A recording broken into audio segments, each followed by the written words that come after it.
श्री गुरुवे नमः।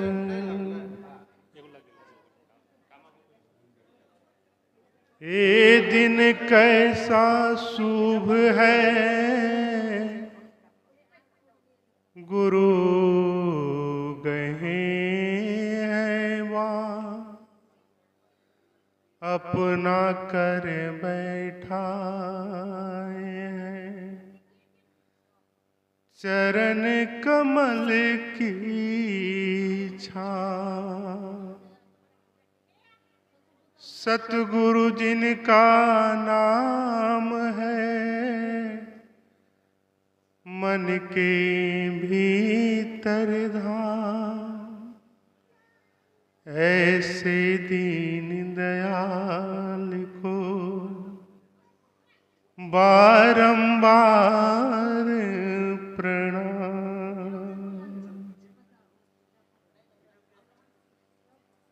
नैना मोरी लालची, बरज न मानत सीख। परम दयालु जान के, पापी मांगत भी,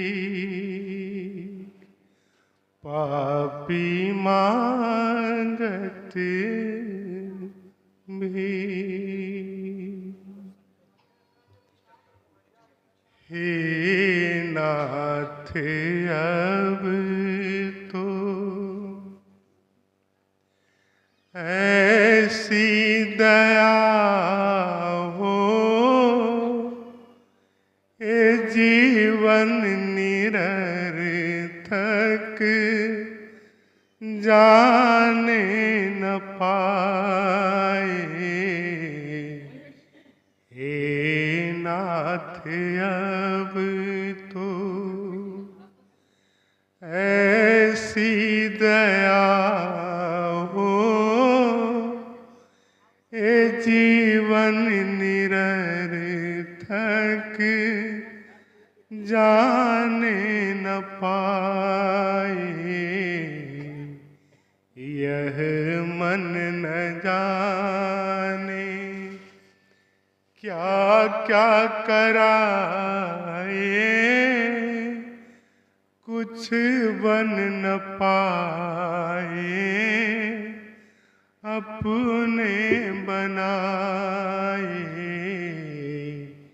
हे नाथ अब तो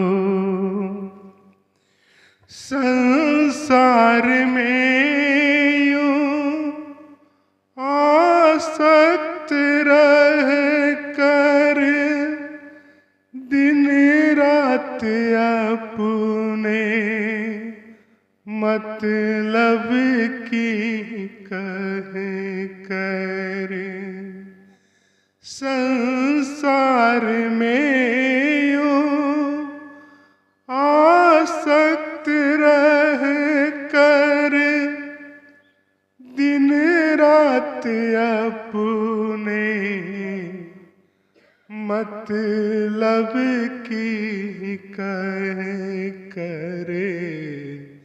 सुख के लिए लाखों दुख सह कर, सुख के लिए लाखों दुख सह कर, ये दिल अभी तक यूं ही बिताए।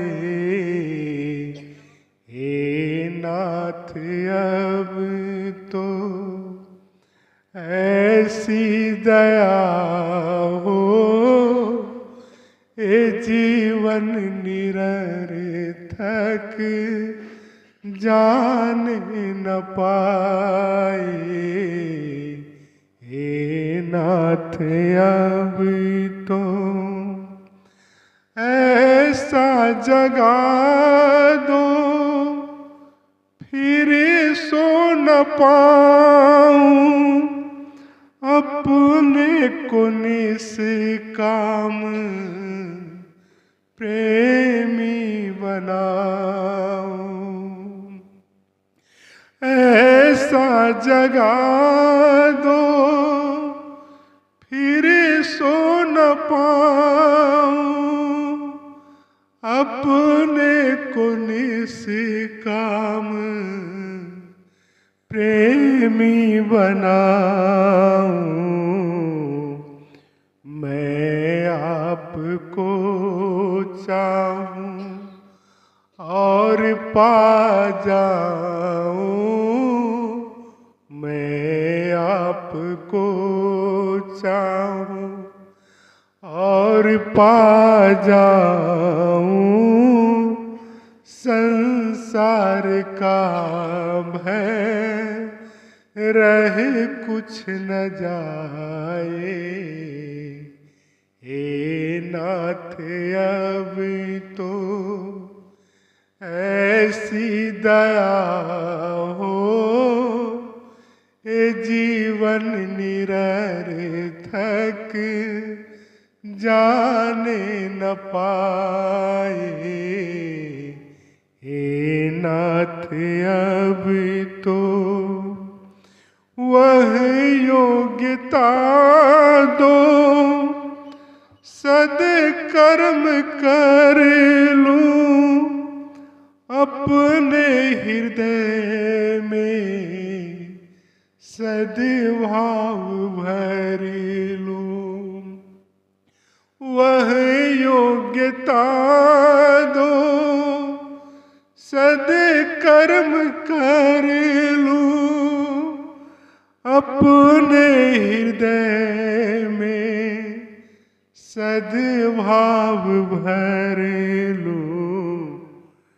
नर तन है साधन भव सिंधु तर लूं। ऐसा समय फिर आए न आए। हे नाथ अब तो ऐसी दया हो, ये जीवन निरर्थक जाने न पाए।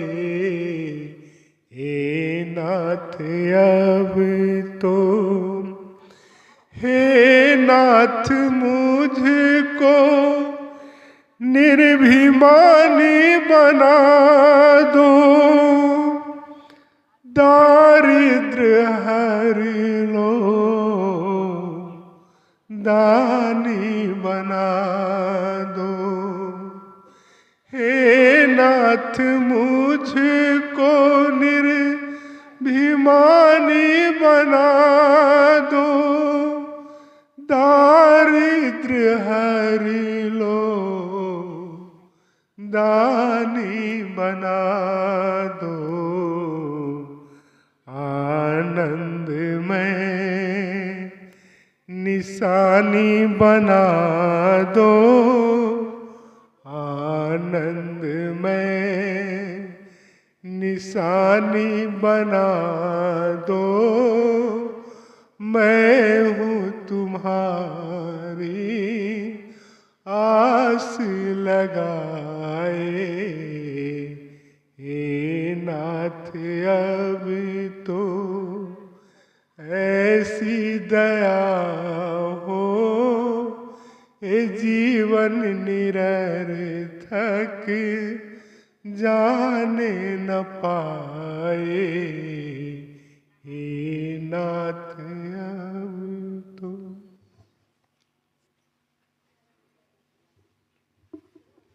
ठीक है। श्री गुरुवे नमः।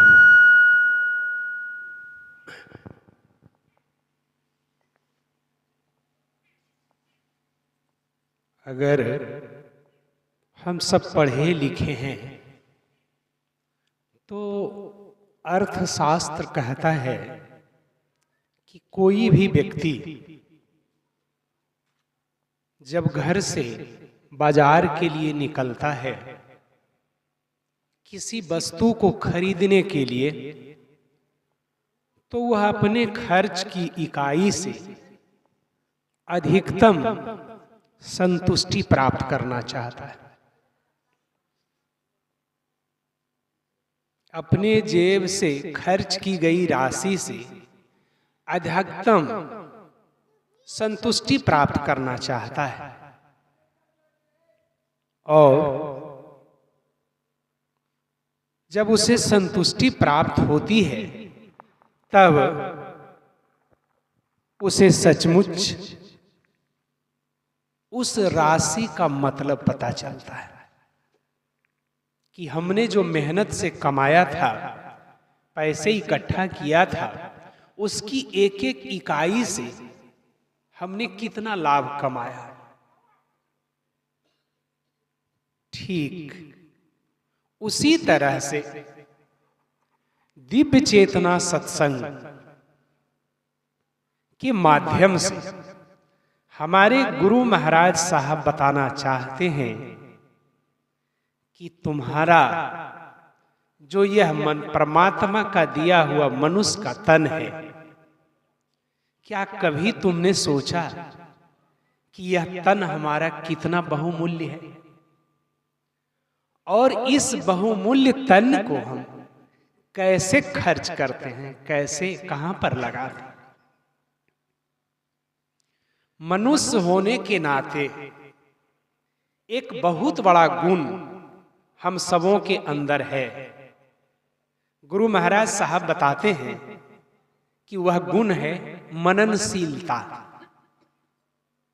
किसी भी विषय पर जब आप मनन करते हैं, चिंतन करते हैं, तब जाकर के उससे सार तत्व निकल कर आता है। आप सत्संग में आए हैं, बहुत अच्छी बात है, लेकिन जब सत्संग से यहां से उठकर जाएं, 24 घंटे में कभी 5 मिनट अपना समय निकालकर किसी के साथ नहीं बैठे, अकेले बैठकर अपने हृदय पर हाथ रखकर अपने से पूछें कि वास्तव में यह दिव्य चेतना सत्संग हमें क्या दे गया। समर्थ गुरु की वाणी हमसे क्या कह दिया, क्या उनकी वाणी को हम समझ पाए, और समझे तो कितना समझ पाए। तो आपकी आत्मा से आवाज निकलेगा कि अगर तुम ज्यादा नहीं समझ पाए तो कम से कम इतना तो जरूर समझ पाए हो कि तुम्हारा यह तन 84 लाख योनियों में भटकने के बाद परमात्मा की असीम कृपा के बाद प्राप्त हुआ है, और तुम इस तन को, इस मनुष्य शरीर को संसार के भोगों में ही बर्बाद न कर दो। परमात्मा ने तुम्हें यह तन इसलिए दिया था कि तुम उस निज सत्य को गुरु के माध्यम से जान जाओ, जो सत्य तुम्हारे अंदर जुगों जुगों से पड़ा हुआ है। जिस सत्य को नहीं जानने के कारण, अज्ञानता के कारण तुम जीवन भर दुखों में पड़े रहते हो, और फिर यह भिखारीपना लेकर जब तुम इस शरीर को छोड़ते हो तो नंगे के परदेश में चला जाता है। नंगे के परदेश में चले जाते हो, वहां कुछ मिलता नहीं। ठीक उसी तरह से जब एक जिज्ञासु, एक साधक समर्थ गुरु के सत्संग में बैठता है, बार बार जाता है, तो उसके हृदय पर एक ठोकर लगती, यानी जो उसका सोया हुआ मन है वह जाग उठता है, और जब जागता है तब रोता है, बिलखता है, और गुरु के समीप जाकर गिड़गिड़ाता है और कहता है, हे नाथ, अब तो इतनी दया हो, यह जीवन निरर्थक जाने न पाए। ऐसी भावना, ऐसा विचार उस साधक के अंदर ऐसे सत्संग में बैठने के बाद आता है। देखें गुरु महाराज साहब ने कितना सुंदर ढंग से इसके आशय को स्पष्ट किया है।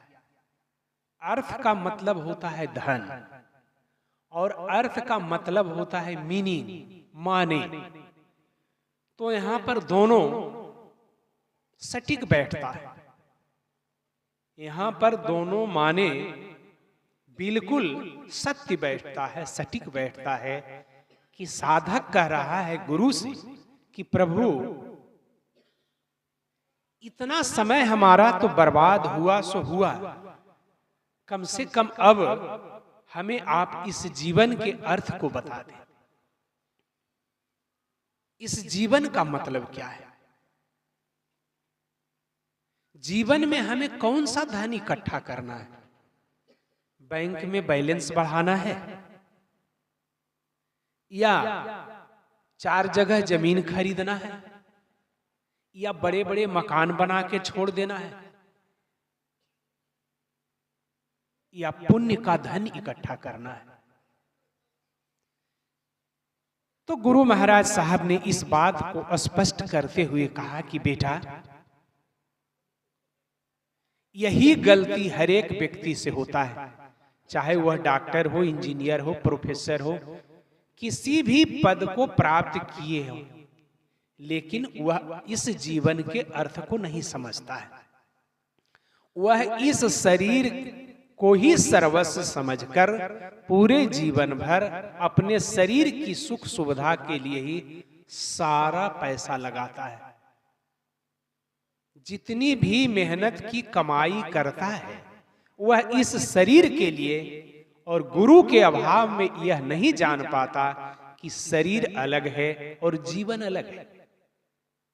शरीर और जीवन दोनों दो चीज है। परमात्मा ने हमें इस धरा पर इसलिए भेजा था कि जीवन और शरीर मिलकर धन कमाएंगे और उस धन को विनिमय करके पुण्य इकट्ठा करेंगे। वह पुण्य कहां काम देगा? तो जब हम यहां से विदा होंगे, जिस दिन हमारी डोली यहां से उठ जाएगी, तो बंठन के जिस दिन तेरी शहजादी जाएगी, न सोना काम आएगा न चांदी काम आएगी। लेकिन उस डोली के साथ कौन होगा? उस डोली के साथ ऐसे सत्संग का जो आपने पुण्य कमाया है, वह पुण्य आपका साथ जाएगा। लेकिन यह रहस्य कोई व्यक्ति नहीं जानता है। अगर जानता तो उसके जीवन में भी ये तड़प होती, ये जिज्ञासा होती कि हमारे जीवन में एक समर्थ गुरु हो जो हमें जीवन के अर्थ को समझा दे। तो इस तरह गुरु महाराज साहब ने स्पष्ट किया कि जीवन और शरीर दोनों दो चीज है। परमात्मा ने यह तन जीवन के साथ दिया था इसलिए कि शरीर के माध्यम से हम परिश्रम करेंगे, और परिश्रम करके जीवन के हिस्से का जो धन है, धन को हम विनिमय करेंगे, और उस विनिमय से ऐसे सत्संग का आयोजन करेंगे, सत्संगियों की सेवा करेंगे, और इससे जो पुण्य इकट्ठा होगा उस पुण्य को लेकर के हम परम धाम की यात्रा करेंगे। और परम धाम की यात्रा करने से ही हमें सचमुच मानव जीवन की सही उपलब्धि, सही प्राप्ति होती है। लेकिन यही भूल बस हम लोग भूल जाते हैं कि जीवन भी कोई चीज है। गुरु महाराज साहब कहते हैं कि शरीर को क्या चाहिए? तो शरीर को 2 रोटी चाहिए, जिससे कि शरीर का पोषण हो सके। थोड़ा सा वस्त्र चाहिए, लज्जा निवारण के, लोग लाज ढकने के लिए साधारण सा भी वस्त्र काफी है, और जाड़े, गर्मी और बरसात से बचाव के लिए एक छोटी सी झोपड़ी चाहिए। इतना तो अवश्य चाहिए लेकिन जीवन में क्या होता है, ज्यों ही हम झोपड़ी से पक्का मकान बनाते हैं तो मकान को दोबारा करने लगते हैं। जब मकान हमारा दोबारा हो जाता है तो उसको तिवारा करने लगते हैं। ये हमारे अंदर छिपी हुई तृष्णा धीरे धीरे बढ़ने लगती है और इतनी बढ़ जाती है कि कभी हमारे जीवन में संतोष नाम का चीज नहीं होता, कभी हमारे जीवन में सुकून नहीं मिलता कि हमें कितना चाहिए। और कबीरदास जी ऐसे संत ने क्या कहा, साईं इतना दीजिए जामे कुटुंब समाए, मैं भी भूखा ना रहूं साधु न भूखा जाए। क्या कबीरदास जी बुड़बक थे? क्या कबीरदास जी मूर्ख थे? तो कबीरदास जी ऐसे समर्थ गुरु ने ऐसी बात क्यों कही कि हे परमात्मा, अगर दौलत देना ही है, धन देना ही है, तो इतना ही दीजिए जिससे हमारा भरण पोषण हो जाए। और यदि कोई कुटुंब, रिश्ते नाते के लोग आ जाएं तो वह हमारे दरबार से, हमारे दरवाजे से भूखा नहीं जाए। अब आप सब भी इस बात से चिंतन करें, क्या परमात्मा ने हम सबों को उतना नहीं दिया है? उतना से बहुत ज्यादा दिया है, लेकिन हम सब मिल करके जीवन के साथ सरासरी बेईमानी करते हैं। सरासरी बेईमानी करते हैं कि शरीर के लिए ही सारा धन लगा देते हैं और जीवन के लिए कभी नहीं सोचते। और अंत समय में जीवन रोते हुए, बिलखते हुए यहां से जाता है, कोई उसका साथ नहीं जाता है जीवन का। कितनी बड़ी विडंबना। जैसे दो भाई मिल करके आप बाजार में कोई बिजनेस करते हैं और बिजनेस जब चल पड़ता है तो जो बड़ा भाई सयान होता है, चतुर होता है, वह छोटे भाई को दरकिनार करके बिजनेस को हथिया लेता है और उसको कह देता है तुम्हारा इसमें कोई हिस्सा नहीं। और बेचारा बन जाता है, निरीह बना रहता है, वो बेचारा कुछ कर ही नहीं सकता। ठीक वही हाल हम सब जीवन के साथ करते हैं। इस शरीर के भरण पोषण के लिए तो दिन रात एक करते हैं, लेकिन हमारा जीवन उन्नत हो, जीवन के अर्थ को समझ जाएं। कैसे समझेंगे जीवन के अर्थ को जब ऐसे सत्संग में आप नहीं बैठेंगे, गुरु की खोज नहीं करेंगे, उनके संदेशों को अपने अंदर धारण नहीं करेंगे, तो कैसे आप समझ सकते हैं जीवन के अर्थ? इसीलिए देखिए साधक रो रहा है, गिड़गिड़ा रहा है और कह रहा है कि हे नाथ, अब तो ऐसी दया हो, प्रभु कम से कम इतना तो दया आप कर दीजिए कि हम इस जीवन के अर्थ को समझ जाएं। जीवन में कौन सा धन लेकर के यहां से चलेंगे, कौन सा धन लेकर चलेंगे? बहुत बड़ा दार्शनिक लिखा है कि स्नेहियों के स्नेह और इंद्रियों के क्रियाकलाप एक के बाद एक छोड़ते चले जाते हैं, और जब प्राणी इस संसार से विदा होता है तो उसके साथ दो ही चीज जाता है। कोई भी प्राणी जब इस संसार को छोड़ता है तो उसके साथ दो चीज केवल साथ होता है। कौन कौन चीज साथ जाता है? एक धर्म साथ जाता है और एक आपने जो कर्म किया है वह कर्म साथ जाता है। अब आप संसार में घूम जाइए, बड़ा बड़ा पंडित, बड़ा बड़ा ज्ञानी से पूछिए कि तुम्हारा धर्म की है, नहीं बताएगा, जानता ही नहीं। आपका कर्म क्या है तो नहीं बताएगा कि कर्म क्या है। धर्म और कर्म के मर्म को संसार में 99% आदमी नहीं जानता है। 99% आदमी नहीं जाता है। खूब पढ़ा लिखा है, MA है, PhD है, डिलीट किए हुए है, किसी यूनिवर्सिटी में प्रोफेसर है, लेकिन धर्म और कर्म नहीं जानता है। अब आप सोचें कि क्या लेके चलना है, क्या चीज यहां से लेके चलेंगे।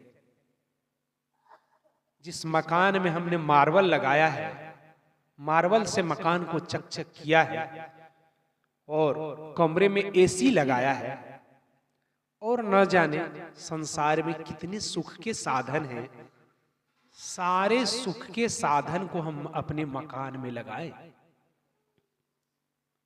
लेकिन जिस दिन हमारा निज सत्य इससे निकलेगा, उस दिन वह एसी का मकान थोड़ा दूर भी हमारे साथ नहीं चलेगा, और वहां तक तो दूर की बात है, वह एसी का मकान ज्यों का त्यों रहेगा। सारे सुख के साधन छूट जाएंगे। तो धर्म और कर्म जानने और करने की बात अगर कोई बता सकता है तो समर्थ गुरु। जब तक मैं गुरु महाराज साहब से नहीं जुड़ा था, मुझे भी नहीं पता था। मैं भी इतराता था कि परमात्मा ने मुझे होम्योपैथ का डॉक्टर बना दिया है, हम डॉक्टरी करते हैं, तो हम अपना कर्म कर रहे हैं। जैसे आज सारे लोग नितराते हैं, गृहस्थ लोग, कि हम गृहस्थी कर रहे हैं तो अपना कर्म कर रहे हैं। मास्टर है, बच्चों को पढ़ाता है तो कहता है कि हम अपना कर्म कर रहे हैं।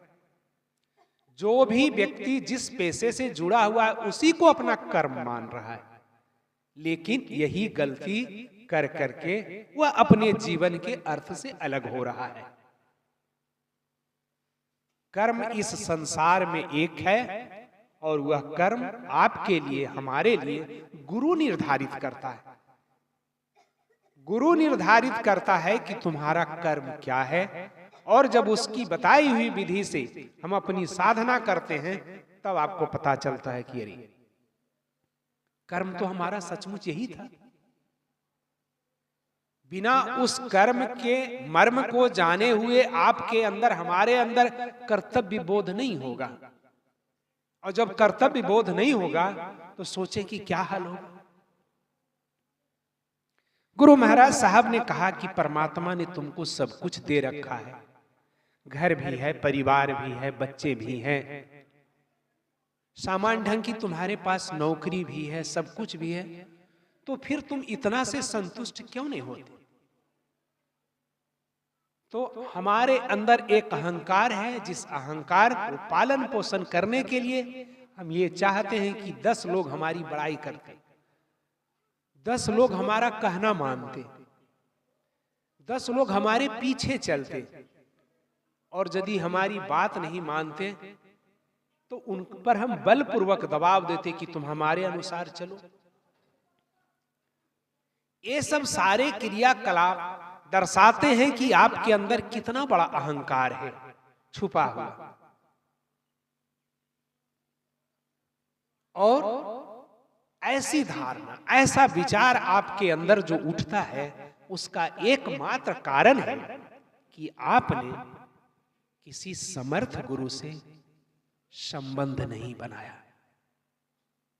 जैसे माता पिता, पति पत्नी का संबंध है, ठीक उसी तरह से गुरु और शिष्य का रिश्ता इस संसार में गंगा जल से भी ज्यादा पवित्र है। और जब तक गुरु और शिष्य का रिश्ता बनता नहीं है, तब तक बात बनती नहीं है, तब तक जीवन के अर्थ को व्यक्ति समझता नहीं। और उसके अंदर चोट लगी तब तो कहता है कि संसार में ही आसक्त रहकर दिन रात अपने मतलब की कहकर ये जीवन अभी तक यूं ही गवाए। अब उसे पछतावा हो रहा है, इस जीवन को, जीवन के समय को उसने जो बर्बाद किया है उसका पछतावा हो रहा है। कैसे पछतावा हो रहा है? तो दिन रात तो हम बैठ के किसी का चुगली चाथन किए, किसी का शिकवा शिकायत किए, इसी में तो हमारा समय बीता है। ऐसा समय हमने कहाँ निकाला कि 5 भाई 5 बहन मिल करके चलिए सत्संग में बैठे, गुरु की बातों को सुने, उनके संदेशों को हम अपने हृदय में धारण की करें। ऐसा विचार कहाँ उठता है? नहीं उठता है। तो खाने पीने के बाद और कार्य से जब व्यक्ति निवृत्त होता है तो किसी का शिकवा शिकायत करना शुरू कर देता है, कभी इस घर का कभी उस घर का। और गुरु महाराज साहब कहते हैं कि ये तो तुम्हारी हालत वैसी है कि यदि बच्चे के हाथ में 1000 रुपया के नोट दे दो तो 1000 रुपया के नोट को फेंक देता है, और वो बच्चा समझ नहीं पाता है कि इसमें कितना बड़ा रहस्य छुपा हुआ है, इस 1000 रुपये के नोट में कितना सुख छिपा हुआ है, बच्चा समझ नहीं पाता है। लेकिन जिस बच्चे को यह ज्ञान है कि इस 1000 रुपये के नोट से हम हिसुआ बाजार में जाके ढेर सा रसमलाई खा सकते हैं, और खाने के बाद चाट भी और गुपचुप भी मार लेंगे, और कुछ मैयो ले लेके आवेंगे, कुछ धियो ले लेके आवेंगे, कुछ बउओ ले लेके आवेंगे।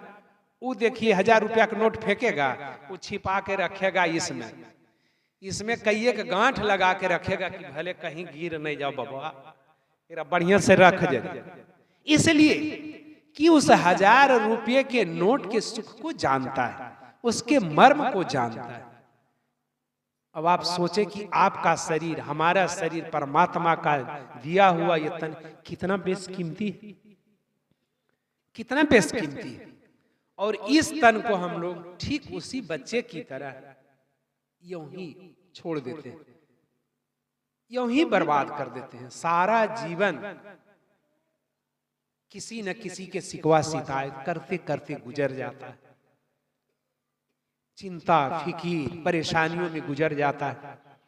लेकिन कभी हम अपने जीवन में मनन नहीं कर पाते कि वास्तव में हमें क्या करना चाहिए। हमारे गुरु महाराज साहब यही कहते हैं कि तुम मनुष्य हो, परमात्मा ने तुम्हें मनुष्य जोनी दिया है, तो तुम्हारा मननशीलता कहां गया? कौन सी झाड़ी में तुमने अपनी मननशीलता को खो दिया? तुम मनन करो, चिंतन करो कि परमात्मा ने तुमको यह तन क्यों दिया। परमात्मा ने तुम्हें यह तन इसलिए दिया था कि तुम अपने जीवन में एक सद्गुरु की खोज करो, ईश्वर की तरफ नहीं दौड़ो, भगवान का खोज गलती से भी नहीं करो, और तो और गलती से भी किसी देवी देवता का पूजा नहीं करो। क्यों? क्या बात है? हमार बाप दादा आजे से पूज रहा, जमाना से पूजते आ रहा, तू कौन सा पाठ पढ़ा रहा जो देवी देवता के नहीं पूजना है? देवी देवता के पूजने से आपके अंदर कभी भी चरित्र का निर्माण नहीं होगा, और जब चरित्र का निर्माण नहीं होगा तो आप ईश्वर की भूमि पर नहीं जाते। देवी देवता के पूजने से जीवन के अर्थ को नहीं समझ पाते और उसी में समय व्यतीत हो जाता। और रामचरितमानस की बात को मैं आप लोगों के सामने दर्शाना चाहता हूं, इसलिए कि हम लोगों का पवित्र ग्रंथ है, उसमें गोस्वामी दास जी ने इस बात का जिक्र किया है कि गलती से भी बेटा देवी देवता के चक्कर में मत पड़ो, नहीं तो तुम्हारा जीवन बर्बाद हो जाएगा।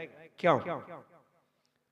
इंद्रिय द्वार झरो खाना, इंद्रिय द्वार झरो खाना, तह तह सुर बैठे करी थाना। जब जब देखहीं विषय बयारी, झट से देहीं कपट उघारी। हमारे शरीर के अंदर जितनी भी इंद्रियां हैं, 5 ज्ञान इंद्रियां हैं, 5 कर्म इंद्रियां हैं, तो इन इंद्रियों के द्वार पर हर एक देवता अपना स्थान बनाकर बैठा हुआ है। बड़ा गूढ़ बात है, इसको जरा गौर से सुनने की कोशिश करें। शरीर की हर एक इंद्रियों पर एक एक देवता बैठा हुआ है, लेकिन जब जब हमारे अंदर वह तेवर उठता है, वह आवेग उठता है विषयों के प्रति, वासनाओं के प्रति, कामनाओं के प्रति, तो वह देवता क्या करता है?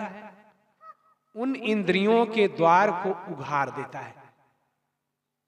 जब जब देख ही विषय बयारी, झट से देही कपट उघारी। अगर देवता सही होता तो उसके दीवार को उघारता नहीं, खोलता नहीं, ढक देना चाहिए था। लेकिन एक समर्थ गुरु जब आपके जीवन में होगा तो आपको एक ऐसी साधना देगा जिस साधना से, जिस तरह से आप दर्पण के सामने जब खड़ा होते हैं तो पता चलने लगता है कि हमारे ललाट पर, हमारे चेहरे पर कौन सा दाग लगा हुआ है, और झट से हम उस दाग को पानी से, साबुन से धो लेते हैं, मिटा देते हैं, और हमारा यह चेहरा साफ हो जाता है। और गुरु जो विधि देता है, जो गुरु दीक्षा के रूप में विधि देता है, उस विधि से हमारा चेहरा तो ठीक होता ही होता है। हमारे हृदय के अंदर जो कलुषता है, हमारे हृदय के अंदर जो अज्ञानता है, अज्ञानता का जो पर्दा पड़ा हुआ है, वह पर्दा हटाता है। और वह पर्दा के हटते ही हमें पता चलने लगता है कि हमारे अंदर छिपा हुआ चार ठग, चार चोर किस तरह से हमें तंग कर रहे हैं। कभी काम का, कभी क्रोध का, कभी लोभ का, कभी मोह का, कभी मद का। अब आप परख सकते हैं कि देवी देवता और समर्थ गुरु में कितना अंतर है, कितना अंतर है। वो आपको अंधेरे के कुइयां में ढकेल रहा है, जिसका कि हृदय से कोई लेना देना नहीं है। लेकिन एक समर्थ गुरु आपके अंदर छिपी हुई कलुषता को मिटाता है, अज्ञानता को मिटाता है। अब आप समझ सकते हैं कि समर्थ गुरु के संदेशों में कितना बड़ा रहस्य छुपा हुआ। और साधक कहता है क्या है कि ऐसा जगा दो कि सो फिर न पाऊं। प्रभु ऐसा झटका दे दे जीवन में, इस तरह से हमें जगा दे कि फिर हम उसके तरफ, संसार के तरफ मुड़कर न देखें। ऐसा जगा दो कि सो फिर न जाऊं, अपने को निष्काम प्रेमी बनाऊं। गुरु से रिश्ता कैसा हमारा होना चाहिए? लेन देन का नहीं होना चाहिए, वाणिज्य व्यापार का रिश्ता नहीं होना चाहिए। गुरु से हृदय का भाव होना चाहिए, सौदेबाजी का प्रेम नहीं होना चाहिए। प्रेम ऐसा होना चाहिए जिसमें किसी तरह का डिमांड नहीं। छोटा सा एक घटना के बाद मैं अपनी वाणी को विराम दूंगा, उसको आप समझें। प्रेम, दोपहर का समय था, जेठ की दोपहरिया, दोपहर का समय। कबीरदास जी अपने आश्रम में बैठे हुए थे। कबीरदास जी अपने आश्रम में बैठे हुए थे। ठीक उसी समय एक युवक और एक युवती जो एक दूसरे से प्रेम कर रहे थे, वह युवक और युवती आपस में तय किया कि क्या अच्छा हो, हम दोनों का प्रेम है तो किसी अच्छे संत से चलकर आशीर्वाद ले लिया जाए, और उनके आशीर्वाद के बाद हम दोनों परिणय सूत्र में बंध जाएंगे। तो कबीरदास जी के पास जाकर वह युवक और युवती उनके चरणों में प्रणाम किया और बैठा। और जब बैठा तो कुछ देर के बाद कबीरदास जी ने पूछा कि बताओ क्या बात है, कैसे तुम लोगों का यहां आना हुआ। तो युवक ने कहा, संत महोदय, मैं इस लड़की से प्रेम करता हूं और यह भी मुझसे प्रेम करती है। अब चाहता हूं कि आपका आशीर्वाद मिल जाता, उसके बाद हम दोनों परिणय सूत्र में, विवाह के सूत्र में बंध जाते। बड़ी रिमार्केबल बात है, इसको पकड़ने की कोशिश करेंगे। ये कोई घटना नहीं, किस्सा कहानी नहीं है, बल्कि हकीकत है। थोड़ा देर बैठने के बाद कबीरदास जी ने कहा, अरे ओ कमाल की मां, जरा दीपक जला कर ले आ। कबीरदास जी ने कहा कि ओ कमाल की मां, जरा दीपक जला कर ला। और ज्यों ही उन्होंने बोला ला, त्यों ही कबीरदास जी की पत्नी दीपक जलाकर उनके सामने रख दी और उसके बाद चली गई। दीपक लाकर रख दी और उसके बाद चली गई। दीपक जलता रहा, समय बीतता रहा, आध घंटा बीत गया, 1 घंटा बीत गया। अब वह युवक और युवती आपस में गपशप करने लगे। इहो लगा हो सधुआ कुछ बोलता हो नहीं, ढेर देरी हो रहा हो, की बात हो, घंटा तो बीतल। ले जब बतिया हले से कहबे के लिए कि ऐसा ऐसा बात है हमनी दोनों के साथ, कुछ बोला है ने की बात है। तो थोड़ा अंदर से क्रुद्ध होकर वह युवक कबीरदास जी से कहा कि तोहरे का है, ये तो सुनहो का है, कुछ हमनी के आशीर्वाद दे दो, ओकर बाद हमनी एजा से चल जीवे। इतना देरी से बैठा लिए, आशीर्वादे लगी लिया जाए, दे दे थोड़ा लेके चल लीजिए। तो कबीरदास जी ने कहा कि बेटा, आशीर्वाद तो हम कब को दे चुके, लेकिन तुम्हें पता नहीं चला। तो वह युवक और आश्चर्यचकित हुआ कि बोले कुछ है ये नहीं, वो कहते हैं कि आशीर्वाद हम दे दिए बहुत पहले, कुछ पता नहीं चला। तब उसे एक झटका लगा, युवक, उसका हृदय में एक झटका लगा और वह विनम्र होकर प्रार्थना करने लगा कबीरदास जी कि हे महात्मन, हम समझ नहीं सके कि आप क्या आशीर्वाद दिए, क्या कहे, इसको हमें स्पष्ट करके बताइए। कबीरदास जी ने कहा कि बेटा, जैसा प्रेम मुझे अपनी पत्नी से है, अगर ऐसा प्रेम तुम दोनों में है, तब तुम परिणय के सूत्र में बंध सकते हो, वरना तुम्हारा वैवाहिक जीवन उन्नत नहीं होगा। अब सोचें कि इतनी छोटी सी कहानी में कितना बड़ा रहस्य छिपा हुआ है कि प्रेम कैसा होना चाहिए।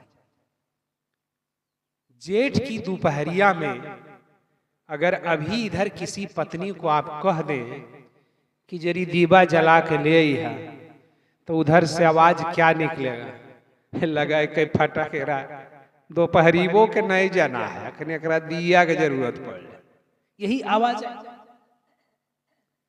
लेकिन कबीरदास जी की पत्नी तनिक सी भी मेन मिक नहीं निकाली और दीपक जला के चले। कोई प्रश्न नहीं था, कोई झंझावात नहीं था। प्रेम का मतलब यही होता है, प्रेम का मतलब मिट जाना होता है। प्रेम तब होता है जब दिल दिल से मिलता है, प्रेम तब होता है जब दिल दिल से मिलता है। पर मुश्किल तो यह है कि दिल बड़ी मुश्किल से मिलता है। तो आप समझें कि गुरु से हमारा संबंध कैसा होना चाहिए, हमारे जीवन में गुरु कैसा होना चाहिए। केवल कन फूकवा गुरु, जिसे कान फूका लिए और गुरु मान लिए, तो बहुत गलती आप किए।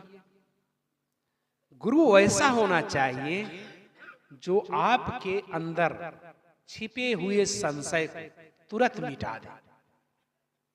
जैसे आपको कल बताया नहीं कि मुझे खोजने में 20 वर्ष लगा, तब मैं गुरु महाराज साहब को खोजा, जिनकी तस्वीर 20 साल में मिले, और मिले तो उसी क्षण हमारे अंदर सारे संशय को मिटा दिए, सारे संशय को मिटा दिए, कुछ भी संशय नहीं रहा। और उस दिन से कहीं मैं भागता नहीं हूं। जो कहता था कि मैं आगरा, मथुरा, टुंडला, इलाहाबाद, बनारस भागा फिरता, अब कहीं भागने की जरूरत नहीं पड़ती, इसलिए कि गुरु महाराज साहब ने बता दिया कि जिस चीज को तुम खोज रहे हो वह तुम्हारे अंदर है, वह तुम्हारे अंदर है, वह मंदिर में नहीं है जहां तुम घंटी दुलाते हो, मस्जिद में नहीं है, गिरजाघर में नहीं है, गुरुद्वारा में नहीं है, वह तुम्हारे अंदर है। और कबीरदास जी की बात को यदि लें तो उन्होंने भी इसकी पुष्टि की है। जो तिल माही तेल है, जो तिल माही तेल है, जो जगमग में आग, तेरा साईं तुझ में है, जाग सके तो जाग। तिल के दाने में तेल छिपा है, जब आप उसको पेरते हैं तो तिल का तेल निकलता है। एक छोटी सी चिंगारी में कितना बड़ा आग छिपा रहता है। आप हल्का सा चिंगारी फेंकते हैं और आग धधक जाता है। तो कबीरदास जी ने कहा कि तुम्हारा ईश्वर, तुम्हारा भगवान तुम्हारे अंदर है, तुम जितना जल्दी जागना है जाग जाओ। कैसे जागोगे? जगाने वाला कौन है? परमात्मा नहीं है, गुरु। इसलिए तुम गुरु की खोज करो। इसीलिए साधक कह रहा है कि हे नाथ, अब तो इतनी दया हो, यह जीवन निरर्थक जाने न पाए। इन्हीं बातों के साथ मैं अपनी वाणी को विराम देता हूं। ओम शांति। परम पूज्य का आदेश है क्रिया, जिस क्रिया को करने से हमारे और आपके अंदर कर्तव्य बोध होता है, ईश्वर की भूमि पर पहुंचते हैं।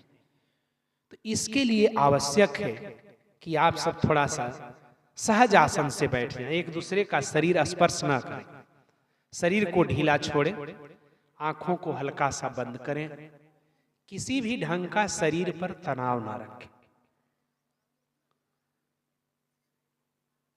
पुराने भाई बहन जो गुरु महाराज साहब से दीक्षा लिए हुए हैं, वो अपनी साधना गुरु महाराज साहब की बताई विधि से करेंगे। इस सभा में जितने नए भाई बहन बैठे हैं, उनके लिए मैं परम पूज्य के आदेशानुसार बता रहा हूं, उस पर गौर करें। केवल नए भाई बहनों के लिए परम पूज्य गुरु महाराज साहब कहते हैं कि नामी चला जाता है और नाम रह जाता है, लेकिन उस नाम शब्द में अद्भुत शक्ति रहती। जैसे राम चले गए, लेकिन राम शब्द में आज भी वही शक्ति है।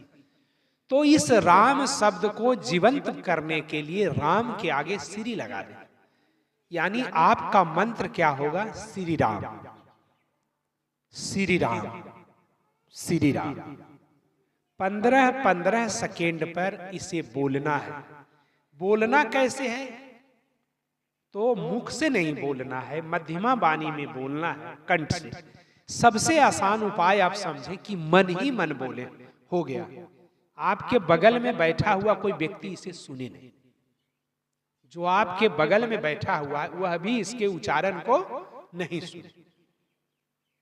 तो पहला काम आप लोगों का क्या होगा कि 15-15 सेकेंड पर श्री राम को बोलना है। दूसरा काम क्या हो गया कि इसे गौर से सुनना है। और तीसरा जो फेज है, आप देखेंगे कि इस शब्द से कौन सी ऊर्जा, कौन सा स्पंदन, कैसा तरंग, क्या प्रकाश निकलता है। जो कुछ आपके अनुभव में आए, आप अपना विचार उसी में लगा दें। आप इधर उधर की बात ना करें, ताकि गुरु महाराज साहब का प्रसाद आपकी झोली में जाए, आप सत्संग की बात कल से सुन रहे हैं, लेकिन समझने में थोड़ा आप आनाकानी कर रहे हैं। हमारा सत्संग 12 बरस से नीचे के बच्चे के लिए नहीं बना है। और आप गोदी में छोटा बालक लेके बैठे तो आप साधना नहीं करोगे, तो जानते हैं। लेकिन जो अगल बगल में बैठा है उसकी साधना तुम होने दो, नहीं होने दो। और कहोगे कि गुरु महाराज साहब का प्रसाद हमारे झोली में नहीं गया, अभी अभी तुरंत आपके झोली में जाकर गिरेगा। इसलिए कि यह दरबार समर्थ गुरु का है। समर्थ गुरु का दरबार से कोई खाली हाथ नहीं लौटता। तो आपको यह सावधानी बरतना है कि यदि आपके गोद में छोटा बच्चा है तो क्या आप साधना पीछे जाकर करें, ताकि आगे वाले लोगों को डिस्टर्ब नहीं करें। यदि डिस्टर्ब होता है तो इसका फल आपको लेना पड़ेगा, आप उसके भागी बनेंगे। ये गुरु महाराज साहब की वाणी में आपको बता रहा हूं कि किसी भी तरह से यह जो 15-20 मिनट का अभी भाई साहब ध्यान कराएंगे, इसे आप लोग डिस्टर्ब ना करें। डिस्टर्ब न हो उसके लिए आप सावधान हो जाएं कि छोटा बच्चा आपके पास है तो आप पीछे बैठे में क्यों हिचकते? क्या गुरु की शक्ति वहां नहीं जाएगी? वहां तक चली जाएगी जहां तक बैठे वहां तक। और ऐसे आप बच्चे को दुलारते रहें, खिलाते रहें, बगल वाले को भी डिस्टर्ब होगा। तो पहला काम है श्री राम को 15-15 सेकेंड पर बोलना, और दूसरा है आप उसे गौर से सुने, और तीसरा है कि इस शब्द से कैसा तरंग निकलता है, क्या निकलता है, कैसी ऊर्जा, कैसा स्पंदन। इसलिए कि कल भाई साहब बता रहे थे कि गुरु शरीर नहीं होता है, गुरु केवल शरीर नहीं होता है, वह एक तरंग है, एक स्पंदन है, एक ऊर्जा है, एक प्रकाश है, एक शांति है। और यदि अभी अभी आपके विचारों में शांति दिखाई पड़े तो आप समझें कि गुरु की शक्ति आपके पास पहुंच रही है। इसी शांति के खोज के लिए आदमी करोड़ों रुपया खर्च कर रहा है। पागल ऐसा चलता, पागल ऐसा बेचैन है जिसे हमारे गुरु महाराज साहब 10 मिनट के अंदर में शांत कर देते। आप लोग भली भांति समझ गए होंगे कि साधना नए भाई बहनों के लिए बस यही। इसके पहले हम सब गुरु वंदना गाएंगे। वह गुरु वंदना गुरु के चरणों के प्रति समर्पण का गीत है, उसे भाव के साथ गाएंगे। जिन माँ बहन को यह याद है साथ साथ गाएंगे, और जिन्हें याद नहीं है वे पीछे पीछे चले, इसलिए कि उसे दोहराया जाता है तो आप उसमें साथ हो जाए। और गपशप करने का इच्छा हो तो आप लोग नीचे उतर जाइए, वहां पर गपशप हो रहा है तो उसको बताइए कि नीचे चले जाए। अच्छा नहीं लग रहा होगा तो नीचे चले जाए।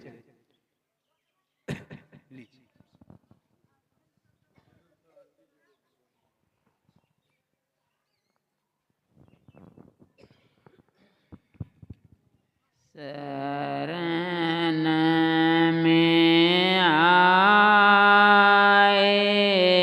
हैं हम तुम्हारे, दया करो हे दयालु भगवन। शरण में आए हैं हम तुम्हारे, दया करो हे दयालु भगवन। सुधारो बिगड़ी दशा हमारी,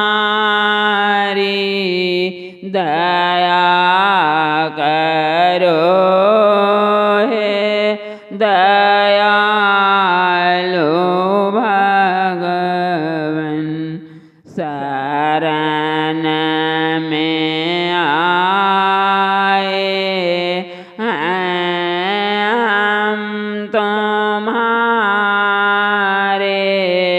दया करो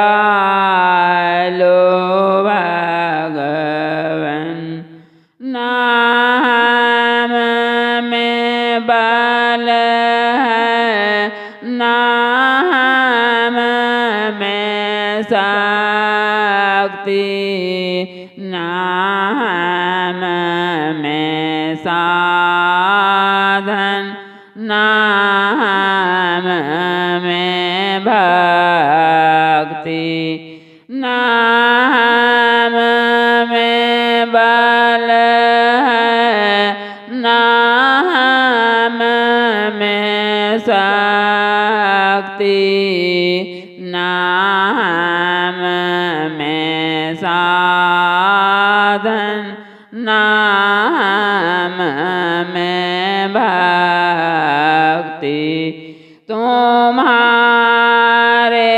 दर के हैं हम भिखारी दया करो हे दयालु भगवन शरण में आए हैं हम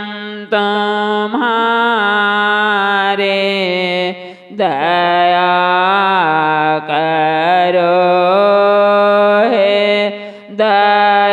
दयालु भगवन जो तुम पिता हो तो मैं हूँ बालक जो तुम हो स्वामी तो मैं हूँ सेवक जो तुम पिता हो तो मैं हूँ बालक जो तुम हो स्वामी तो मैं हूँ सेवक जो तुम हो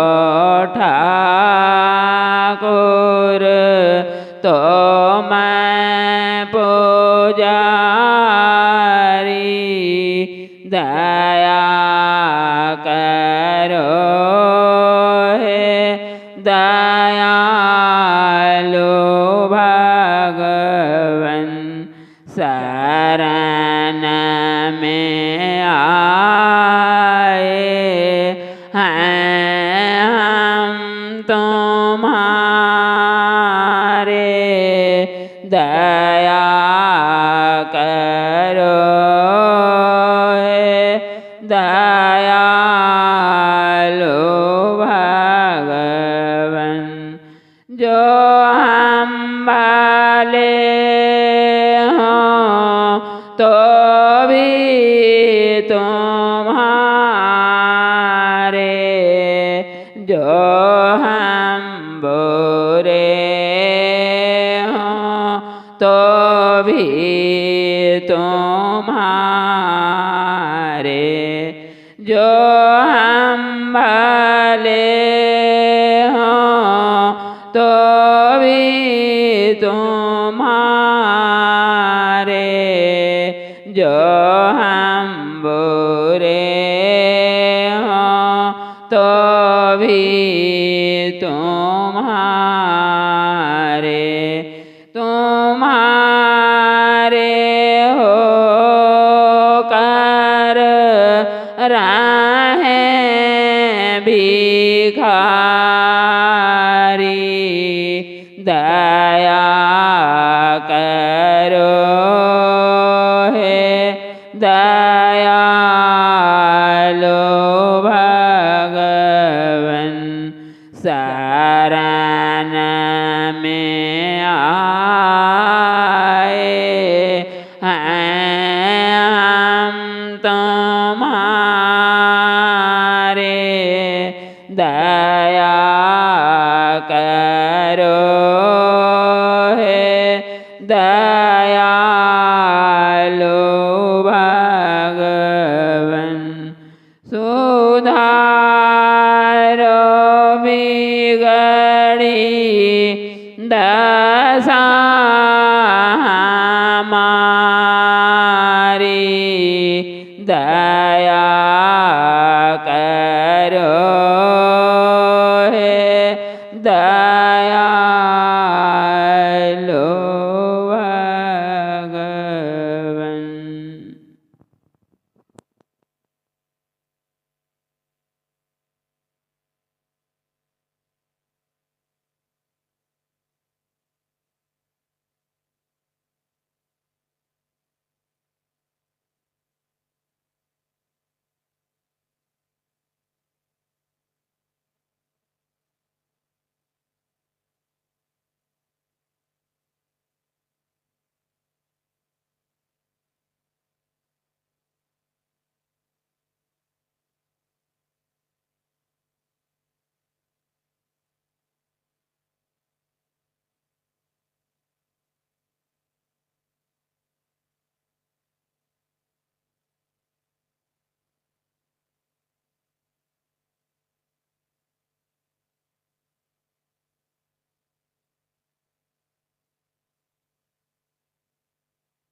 भगवान मेरी साधना सफल होने दो गुरु निज चरण की आराधना सफल होने दो गुरु निज चरण की आराधना भगवान मेरी साधना मैं नगर घर घर फिरा हूँ ठोकरें खा के गिरा हूँ मैं नगर घर घर फिरा हूँ ठोकरें खा के गिरा हूँ अंत में आया तुम्हारे पास मैं निर्धन बना भगवान मेरी साधना सफल होने दो गुरु निज चरण की आराधना जल रहा हूँ ताप से और वेदना की साप से जल रहा हूँ ताप से और वेदना की साप से अब न भव की ग्रंथि से करुणे से मुझको बांधना अब न भव की ग्रंथि से करुणे से मुझको बांधना भगवान मेरी साधना सफल होने दो गुरु निज चरण की आराधना सफल होने दो गुरु निज चरण की आराधना।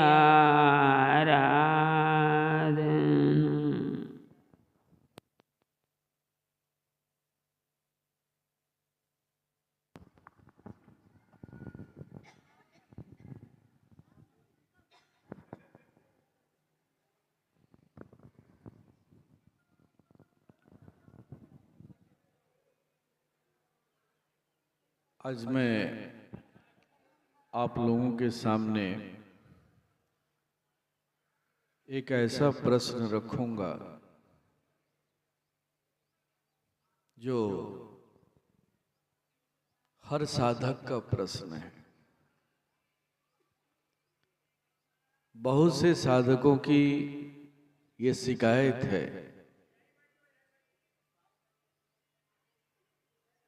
पहली शिकायत ये है कि जी ध्यान में मन नहीं लगता है। शुरू शुरू में बहुत अच्छा हुआ था, लेकिन अब वैसा नहीं होता है। दूसरी शिकायत आती है आम जनमानस से, जो अपने पड़ोसियों के प्रति, हम सत्संगी भाइयों के प्रति एक प्रश्न चिन्ह खड़ा करते हैं कि ये देखते हैं कि वर्षों से सत्संग कर रहे हैं, सत्संग में आ रहे हैं, जा रहे हैं, लेकिन इनके चरित्र में कोई बदलाव नहीं है, कोई परिवर्तन नहीं है। जो आदतें पहले थी वो आदतें आज भी हैं। फिर ऐसे में उन सत्संगी भाइयों से, उन सत्संगी भाइयों का जो व्यवहार है वो हमारे परम आराध्य के साधना प्रविधि पर एक प्रश्न चिन्ह खड़ा करता है।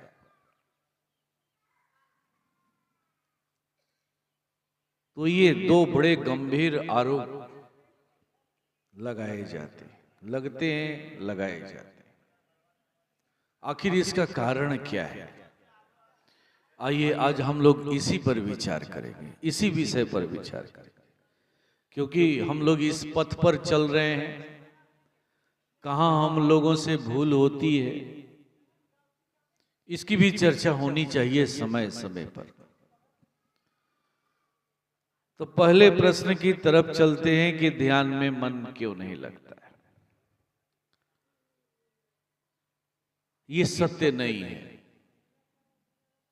ध्यान में सभी को मन लगता है और ध्यान सभी को होता है।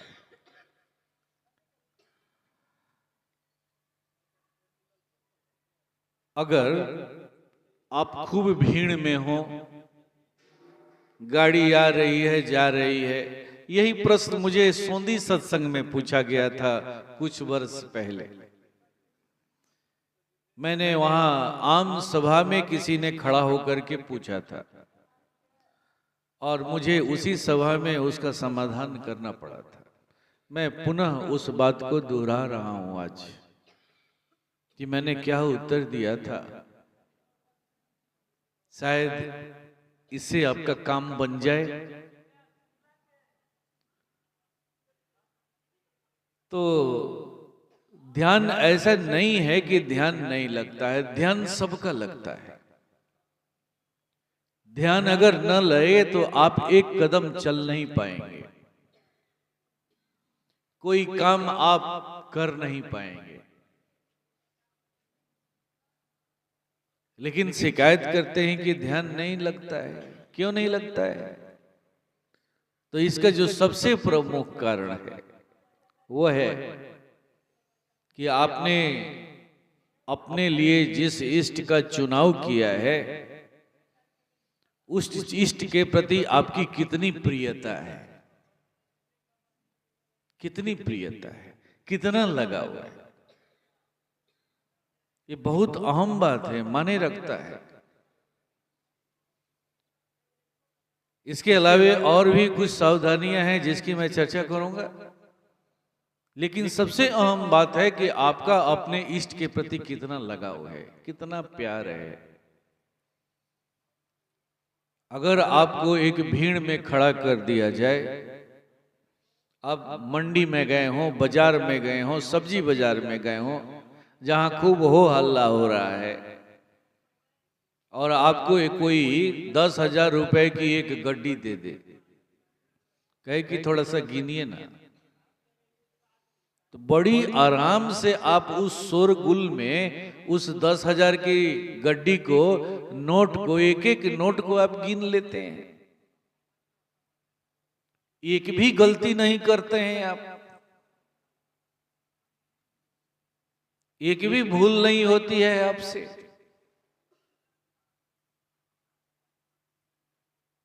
अगर आप गाड़ी में जा रहे हैं, बस में जा रहे हैं और नोट गिनने के लिए गड्डी दे दिया जाए तो वहां भी बैठ करके बड़ी आसानी से गिन लेते हैं। गिनते गिनते आपकी स्थिति ऐसी हो जाती है कि वो जगह भी भूल जाते हैं कि हमें कहां उतरना है, आगे बढ़ जाते हैं, इतना मग्न हो जाते हैं। मैं आपसे पूछता हूं कि क्या ये ध्यान नहीं है? हाँ, यह भी ध्यान ही है। तो उस नोट के प्रति, उस 10,000 रुपए के गड्डी के प्रति आपका ध्यान इतना कैसे लग गया? कभी आप इस पर विचार किए हैं? नहीं किए। इसलिए लग गया कि उस गड्डी में कितनी ऊर्जा है, उस रहस्य को आप जानते हैं। और उस ऊर्जा के वजह से उस गड्डी से, उस नोट से कितना आपको प्यार है, उस प्यार को भी आप जानते हैं, उससे लगाव है। ठीक वैसे ही उतना ही प्यार, उतना ही लगाव जिस दिन आपके अपने इष्ट से, अपने गुरु से, अपने गुरु की व्यवस्था से, अपने गुरु के मिशन से हो जाएगा, उस दिन आपका ध्यान स्वतः ही होने लगेगा, कोई परिश्रम करने की जरूरत नहीं पड़ेगी। जैसे ही गुरु की छवि याद आई, जैसे ही गुरु की छवि आपने देखी, मस्त होने लगे, डूबने लगे, खोने लगे। कई कई बार तो अवस्था ऐसी आती है कि मंत्र भी बोलने की जरूरत नहीं पड़ती, मंत्र भी बोलने की जरूरत नहीं पड़ती। ये अवस्था आपकी बन जाएगी, लेकिन ये तब बनेगी जब आपको अपने गुरु के प्रति ऐसा प्यार हो जाए।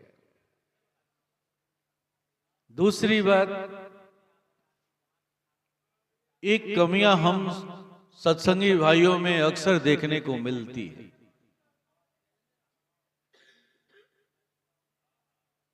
आपका मिशन, आपके, जैसा कि कल डॉक्टर साहब ने बहुत अच्छी बात कही थी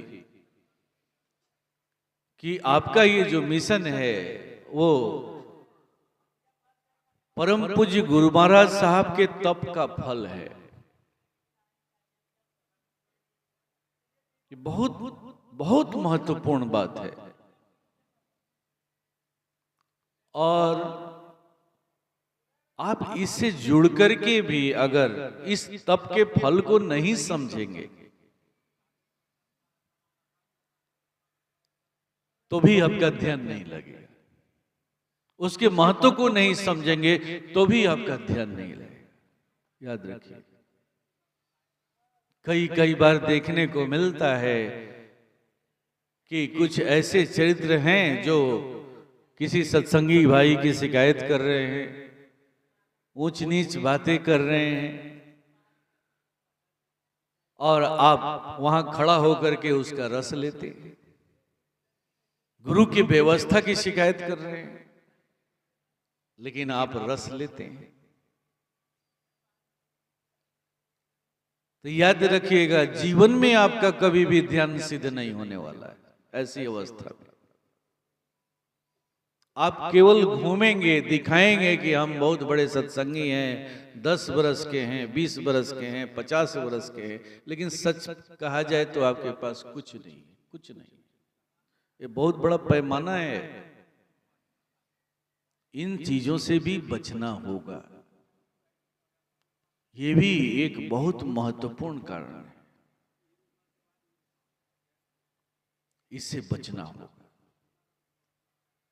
गुरु के हर व्यवस्था के प्रति, गुरु के हर चुने हुए प्रतिनिधियों के प्रति, गुरु के व्यवस्था में कार्य करने वाले हर कार्यकर्ता के प्रति एक सम्मान की दृष्टि रखनी होगी।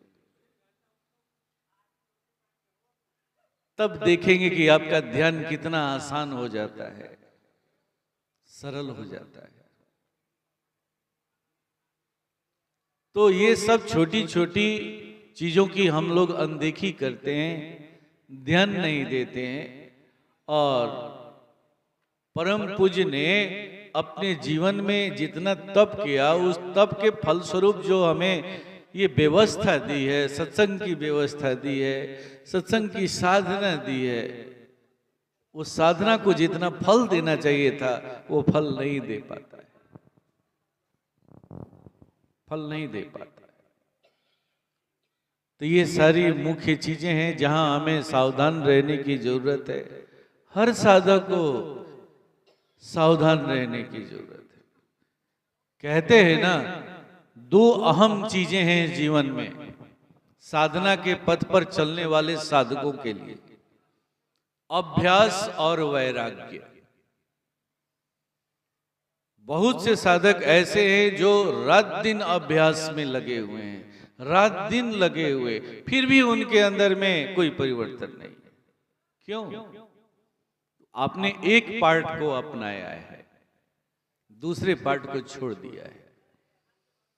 अभ्यास तभी सिद्ध होगा जब साथ ही साथ आप वैराग्य को भी जोड़ेंगे, वैराग्य को भी जोड़ेंगे। वैराग्य का मतलब हम लोग गांव घर में क्या समझते हैं? साधु बन जाना, जंगल में भाग जाना, गेरुआ धारण कर लेना, परिवार को धोखा दे करके छोड़ देना। क्षमा करेंगे, धोखा देने की बात नहीं है, लेकिन परिवार को छोड़ देना। हम इसे ही वैराग्य समझ बैठे हैं। ये वैराग्य नहीं है। वैराग्य उसे कहते हैं जो आपके लक्ष्य के प्राप्ति में जो चीजें बाधा बन रही हैं उनके प्रति उदासीन हो जाना। ये भी आपके अपने जीवन में जोड़ना होगा। हम मैथमेटिक्स में प्लस और माइनस का रोल देखते हैं ना, मैथमेटिक्स में जोड़ और घटाओ। ये हमें क्या शिक्षा देता है? तो हमें यही शिक्षा देता है कि हमें जीवन में कुछ जोड़ना भी है और हमें अपने जीवन से कुछ निकालना भी है।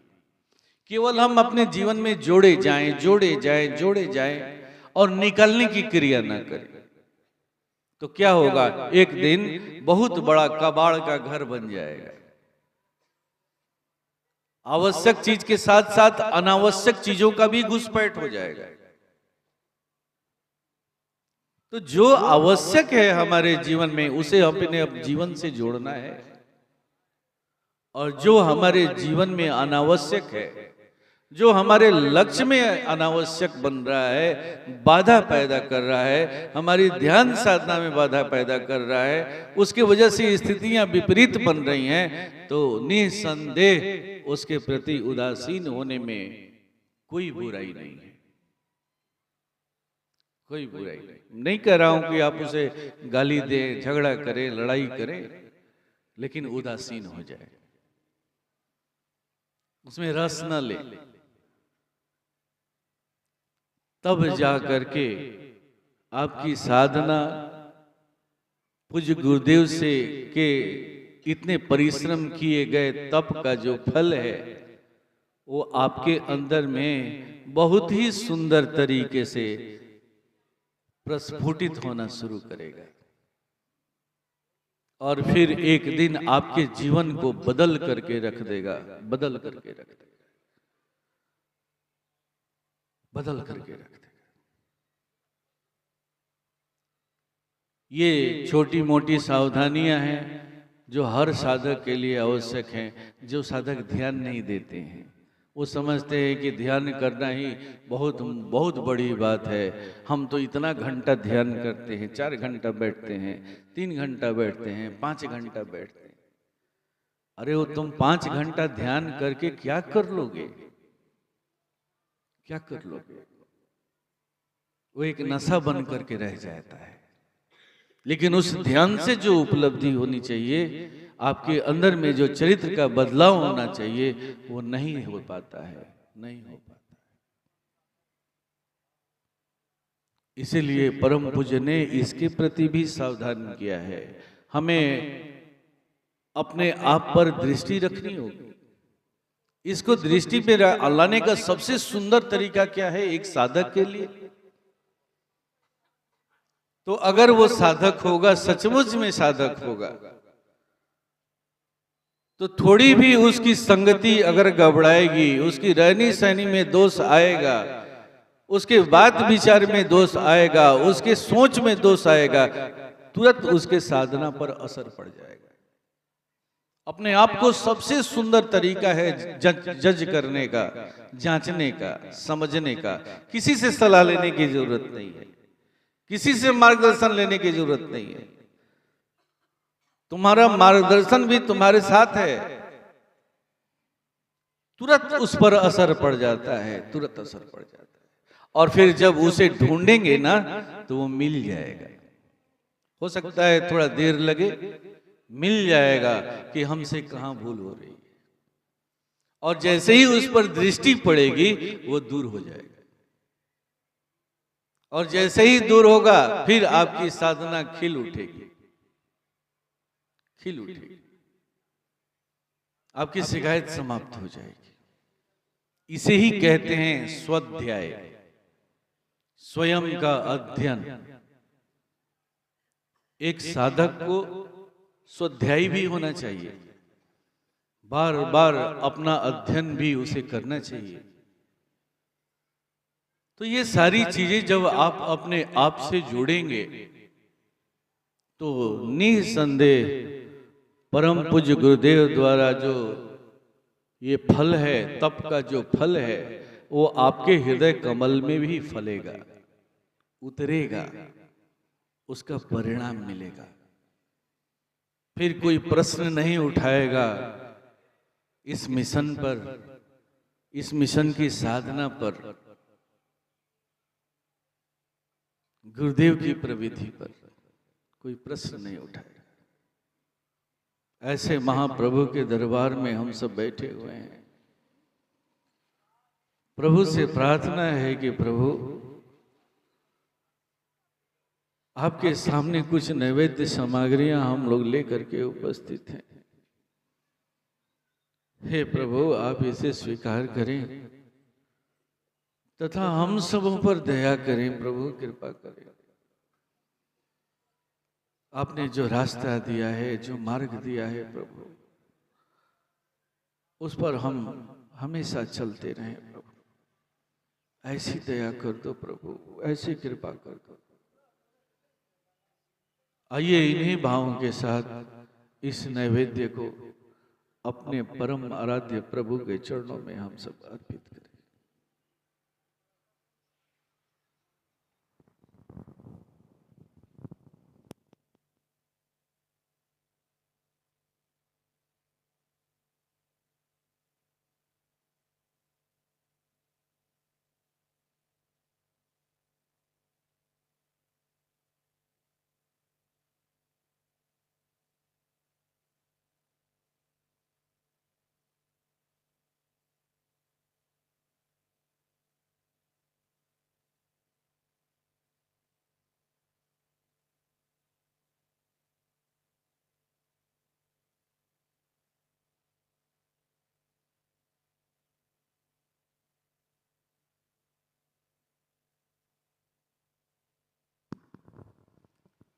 बस त्वमेव माता च पिता त्वमेव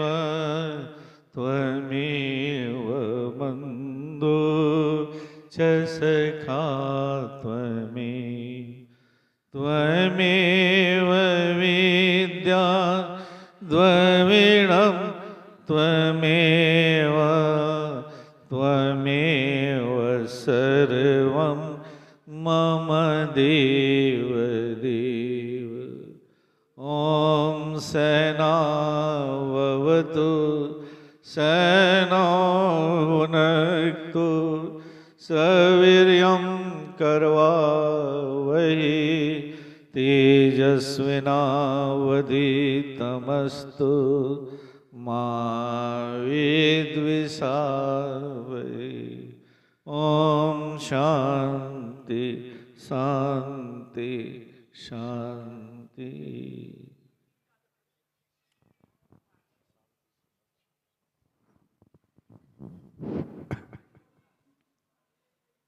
अभी एक भजन के बाद हमारी सत्संग की दूसरी सीटिंग समाप्त हो जाएगी। संध्या कालीन जो हमारी सभा की सबसे अंतिम और महत्वपूर्ण बैठक है, इतना महत्वपूर्ण बैठक है, ठीक उस किसान की तरह है जो किसान अपने खेतों में काफी मेहनत और जुताई करके मिट्टी को मुलायम करके अपने बीज को डालता है और फिर वह लहलहाता पौधा परिपक्व होता है और उस अन्न को किसान अपने घर लाता है जिससे उसका भरण पोषण होता है। ठीक उसी तरह से हमारी संध्या कालीन हमारी सभा की जो अंतिम बैठक है उसी तरह महत्वपूर्ण है। अंतिम सीटिंग में गुरु महाराज साहब अपनी अहद की कृपा साधकों के ऊपर बरसाते। तो मैं आप सबों से यह गुजारिश कर रहा हूं कि वह मौका आप लोग अपने हाथ से निकलने ना दें। तो आप संध्या कालीन हमारी सभा 6:30 बजे से प्रारंभ होगी। समय से आकर शांति पूर्वक बैठकर गुरु महाराज साहब के संदेशों को ग्रहण करें और अपने जीवन को धन्य बनाएं। नीचे में गुरु महाराज साहब की पुस्तकें हैं, वे ऐसी साहित्य हैं जो अद्भुत हैं, अनमोल हैं, और जब आप उतरे तो उसे एक नजर जरूर देखें और यदि अच्छा लगे तो प्रसाद के रूप में आप लें। न जाने किसके जीवन का रास्ता रुका हुआ साफ हो जाए। जटिल जीवन का जो जटिल प्रश्न है उसका सरल उत्तर गुरु महाराज साहब ने उसमें लिखा है। बस ओम शांति।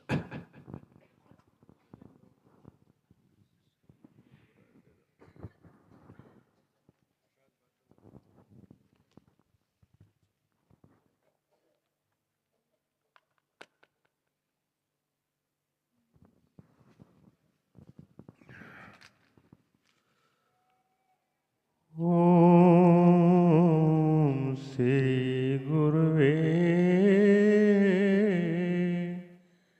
नमः। तात स्वर्ग अपवर्ग सुखा धरिए तुलाइक अंग तुलय ताहि सकल मिली।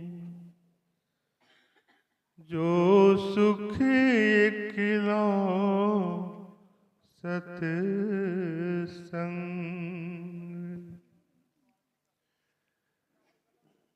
जिसको जीवन में मिला सत्संग है, जिसको जीवन में मिला सत्संग है, उसको हर घड़ी आनंद ही आनंद है, उसको हर घड़ी आनंद ही आनंद है। जिसका ईश्वर से जुड़ा संबंध है, उसको हर घड़ी आनंद ही आनंद है, उसको हर घड़ी आनंद ही आनंद है। तुलसी मीरा कबीरा ने गाया, सूरदास ने दर्शन पाया। तुलसी मीरा कबीरा ने गाया, सूरदास ने दर्शन पाया, जिसके हृदय में राम नाम बंद है, उसको हर घड़ी आनंद ही आनंद है, उसको हर घड़ी आनंद ही आनंद है। जिसको जीवन में मिला सत्संग है, उसको हर घड़ी आनंद ही आनंद है।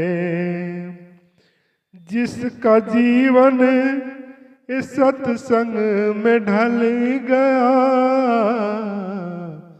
उसका पर्वत सा पाप पिघल गया।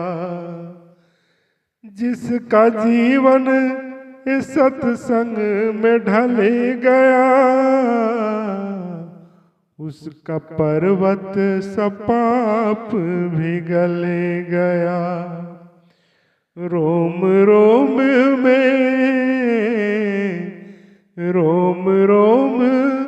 में बसे भगवंत हैं, उसको हर घड़ी आनंद ही आनंद है, उसको हर घड़ी आनंद ही आनंद है।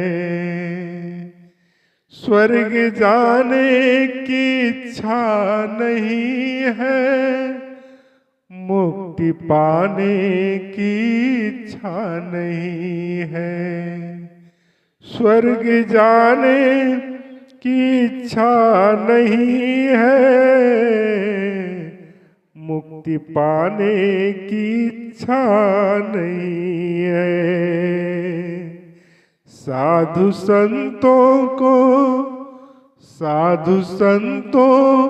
को परमानंद है, उसको हर घड़ी आनंद ही आनंद है, उसको हर घड़ी आनंद ही आनंद है।